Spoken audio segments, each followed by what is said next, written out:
અને બસ એ જ સમજવું છે કે આજની સરકારમાં અને આજની સરકારના આવ્યા પછી, અત્યારે જે સરકાર છે એના આવ્યા પછી સૈન્યમાં કેટલી શક્તિમાં વધારો થયો, સાથે એ સમજવું છે કે એ વખતે યુદ્ધ થતા તો કેવા પ્રકારની સમસ્યાઓ આવતી, અત્યારે યુદ્ધ થાય છે તો કેવા પ્રકારની સમસ્યા આવે, એ વખતે કેવા પ્રકારની સગવડ અને સહુલિયત હતી, અત્યારે કેવા પ્રકારની સગવડ ને સહુલિયત છે. સર, पहला I will tell you, even general VK Singh અને general Malik cabinet committee on security હોય છે, उनको आपको बताना पड़ता है कि મારું સ્ટેટસ શું છે, મારા પાસે શું છે, મારું પર કેટલી મેન પાવર છે. આ ऑब्सोलीट થઈ ગયું છે વેપન, આ ऑब्सोलीट है, पुराना हो गया है, जनता कहाँ पहुंच गई. सर मुझे ला दो ला दो ला दो. सर नहीं हुआ टिल कारगिल वॉर तक. शुक्र है आपको इजराइल ने स्ट्रिंग मिसाइल दिए, એ તો આટલા ઉપર આપણે જઈએ 12,000 13,000 9,000 ફૂટ પર, એ ઉપરથી તમને પથ્થરથી જ મારે છે. અને બીજી વાત, કારગિલ વોર તમે બધાએ જોયું, તમે શા માટે 22 દિવસ પછી એરફોર્સને લાવ્યા? 523 છોકરા મારા ગુજરી ગયા आर्मी ना. भाई वॉर है, आपको भी पेड है, उसको भी पेड. नेवी भी वहां से, नेवी ने एक बार अलाउ मिला था, नेवी ने हमें ठोक दिया. ऑपरेशन ट्राइडेंट, तलवार, इधर वो हमारा क्या बोलते हैं सफेद सागर है, ऑफ विजय, બધું થઈ ગયું. પણ પહેલા કરો એ લોકો બોલે છે આપણે ત્રણો વિંગ આપણા સારા હતા. પણ આ વખતે હમણાં જે છેલ્લે ઓપરેશન સિંદૂર થયું ને એ પછી જે નાનકડા યુદ્ધની પરિસ્થિતિ સર્જાઈ, એ યુદ્ધમાં જોવા મળ્યું કે ત્રણેય, જે વાયુસેના છે, નૌકાદળ છે ને આપણી ભારતીય સેના છે, આ ત્રણેયનું સમન્વય થઈ અને બહુ સરસ રીતે એની કામગીરી થઈ. મતલબ કહેવાય કે બહુ જ ટૂંકા સમયની અંદર આપણે ધાર્યા કરતાં વધારે સારી રીતના નુકસાન પહોંચાડી શક્યા. કદાચ હું ભૂલ ન કરતો હોઉં તો લગભગ 20% એમની જે વાયુસેના છે હતી એને ક્ષતિગ્રસ્ત કરી. તો એટલે મારે એ જ સમજવું છે કે અત્યારે જે છેલ્લું યુદ્ધ થયું એ યુદ્ધની અંદર તમને કઈ રીતના લાગે છે કે કઈ જગ્યાએ સૌથી વધારે વાયુસેનાનું યોગદાન રહ્યું કે નૌકાસેનાનું કે ભારતીય સેનાનું? Sir, very good question. I can only say what general Khandare told me. એ પીએમઓમાં હતા, હવે તો ઘરે આવી ગયા પૂનામાં, કે એમને જે તમે શું કરો, તારા પાસે શું છે, તારા પાસે શું છે, મારા પાસે શું છે, એન્ટાયર એસેસમેન્ટ તમે કર્યું. દેન દે વિલ સે કે સ્કાલ્પ મારવાના કે હેમર મારવાનો. ભાઈ આ લોકો ભાવલપુર, મુરીદ કે મુઝફ્ફરાબાદ, અહીંયા બધા વીઆઈપી છે આતંકવાદીઓના headquarter. Okay, you take over. હા ભાઈ, આ અમારી if you see most of the જે એમના બેસીસ છે, કોઈ 15 કિલોમીટર છે, કોઈ 30 કિलोमीटर एलओसी थे. वो आर्टिलरी भी कर सकती है, जाने की जरूर नहीं है. इन्फॉर्मेशन करेक्ट है, मैप रेफरन्स સારું છે, ઠોક. પણ ક્યારે ઠોકવાને અમે આ જે લોકો ત્રણે ડિસાઇડ કરેલા ટાઈમિંગ વાઇઝ કે એટ અ ટાઈમ સવારે 1 વાગે ને 5 મિનિટે તું भी ठोक, ये भी ठोक, ये भी ठोक. सर, और हमारा બધા रडार बंद था એ वक्त है. तो व्हाट इन्फॉर्मेशन हो, ठीक है, we are doing exercise all. So ये जो किया ना कि उनको सोचने का मौका भी नहीं दिया. આટલું બ્યુટીફુલ પ્લાનિંગ આ લોકોનું હતું. અને સૌથી ડેન્જરસ, તમે ભુજમાં તમે વાત કરો છો કે મોર દેન 600 ડ્રોન્સ, એમાંથી 40% તો આપણે ઠોકી નાખ્યા અહીંયા ભુજવાલાએ.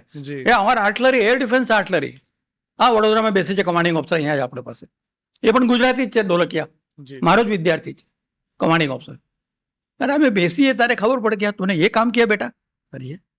પણ આ ઓપરેશન વખતે ગુજરાતમાં મને ખ્યાલ છે કે કચ્છ ભુજની અંદર બહુ હાઈ એલર્ટ રાખવામાં આવ્યું. આમ તો ગુજરાત આખું હાઈ એલર્ટ ઉપર હતું. અને તમે જે આની વાત કરી કે આપણે લગભગ 40% થી 60% મિસાઇલથી આપણે ડ્રોનને નાબૂદ કર્યા, પણ એ સમજવું છે કે ગુજરાતનો મુખ્ય રોલ શું રહ્યો? સર, ગુજરાતમાં 2-3 ઇમ્પોર્ટન્ટ હતા. One thing is there, you know, it's like a desert. Miles તમને કશું દેખાતું નથી. Intelligence is very difficult.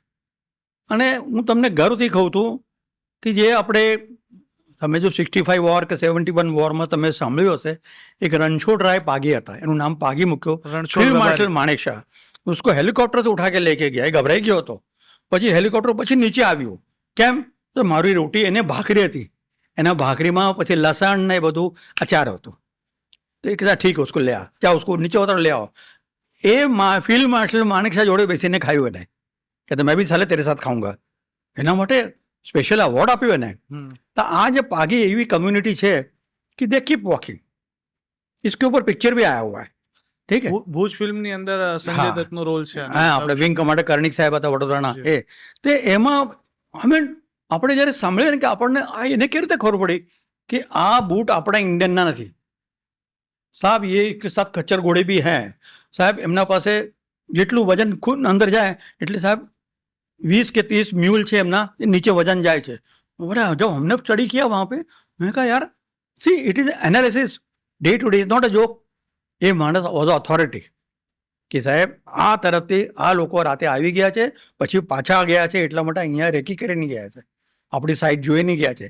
So you got the information કે આ અહીંથી મારા પર હુમલો આવી શકે, put up your weapons counter attack के लिए और अटैक के लिए.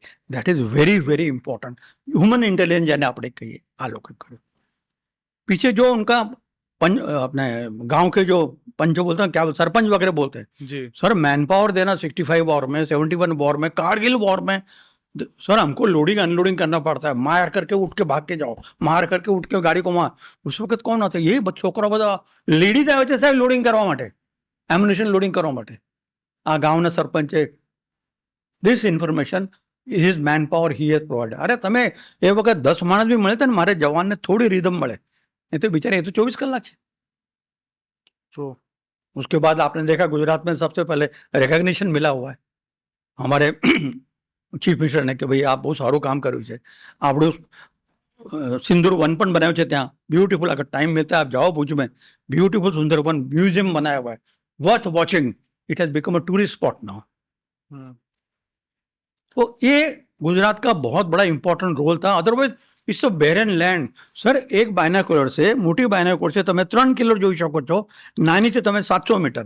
પણ આ મારા બેટા without binocular they will give the assessment. પછી આપણે કહીએ કે સાહેબ ત્યાં હરકત એક હા એ આ ગયા રાત को સાહેબ અહીંયા આવી ગયા રાત્રે આપણે, इसका मतलब I have to pass the information.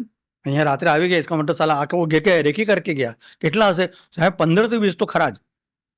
अरे बाप रे, इसका मतलब अटैक आने वाला है. तो इन्फेंट्री वाला पण आम तैयार होता है. ये जो इन्फॉर्मेशन, तो इसको जो होते हैं ना फील्ड मार्शल मानेकशॉ जैसे और हमारे जो भी जनरल्स हैं, दे आर ऑल गुड. ऐसी बात नहीं है. Source can not be negotiated. Any source, it is not a information but it is a information. You can't say no. આપણે જઈએ કે ત્યાં દુશ્મન નહીં है तो गुड थिंग बोलने बापा ત્યાં દુશ્મન નથી, ત્યાં તમે રેકીમાં જાઓ, પેટ્રોલિંગમાં નથી, देन आई कैन प्लान कि चलो I can go from this side. अब अगर दुश्मन मारामा हो जाए, ये होता है. Gujarat has played very very important role because otherwise they can come straight towards Palanpur, अपना મહેસાણા, एक कोलैप्स થઈ જાય.